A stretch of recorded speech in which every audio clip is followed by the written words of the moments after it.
Sveiki, šiandien aš esu svečias Putinų gimnazijoje Alytuje ir bus pristatytas mūsų naujausias renginys kartu su Fausto Faustinu Jausmai. Tai bus paroda, susitikimas su moksleiviais. Mūsų svečiuose jau ne pirmą kartą poetas Linas Vitkauskas ir fotografas Faustas Augustinas ir jų paroda foto eilės jausmai. Man atrodė, kad labai nesenai jie pas mus viešėjo, nes tai bendras jų kūrybinis darbas pas mus jau antras, bet pasivažiūriu, kad 23 metų spalis, 2 metai praėję, atrodė, kad visiškai čia pat. Svečiuose tikybos mokytoja Tašnikinė Virginija ir jos mokinukai ir ačiū svečiams, kurie atėjo stebėti. Ir taip pat dalyvauja antrokė Samuela Juselytė. Padės paskaityti eilės poeto. Mes visai manau, kad gerų laikų susirinkom, nes adventas prasideda jau sekmadienį. Tai tas momentas, kada adventas tai yra šviesos metas, tylos, šviesos metas, kaip ne toks laukimas, kai skubame, nerimaujame, ar bandome kažką labai greitai padaryti, susirūpinę, bet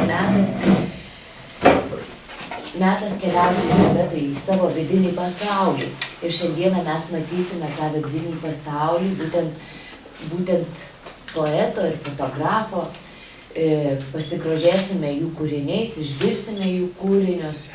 Ir ši kelionė šiandien mus kaip tik nuves į adventą.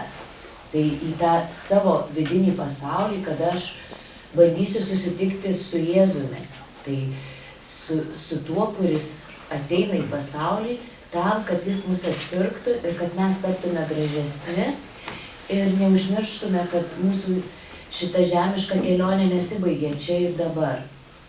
Tai tos šviesos šiandien gausim, tai labai linkiu, kad kiekvienas iš mūsų atvertume širdis ir kad prisimtume savo, apie ką tai bus ir pajudintume savo vidų. Nes adventas tai nėra blizgučiai, kuriuos mes jau matome po lapkričio 1 dienos, bet adventas tai yra mano susitikimas su Dievu ir su pačiu savimi. Kad aš tapčiau geresnis savo ir kada aš tampu geresnis savo, tada aš tampu geresnis kitam. Na štai šiandien jau mūsų nauja paroda, kurios pavadinimas yra Jausmai. Ir kaip ir visuomet, visuose renginiuose įžanga dažniausiai būna beveik ta pati, nes aš visą laiką akcentuoju, ką mes norime pasakyti ir ką atskleisti. Šiandien aš visus kviečiu į mūsų jausmų ir minčių pasaulį. O kur keliauja mano mintis? Juk kartais savęs klausime, ar pasirinktas kelias yra teisingas, o gal išmokti mylėti žmogui nepakanka ir viso gyvenimo. Pasilikti tyloje ilgiau būtina mums visiems. Tyloje gimsta kažkas nepaprasto. Tik po jausmų audros suprantame, kas buvo tikra mums ir ko galėjome netekti amžiams.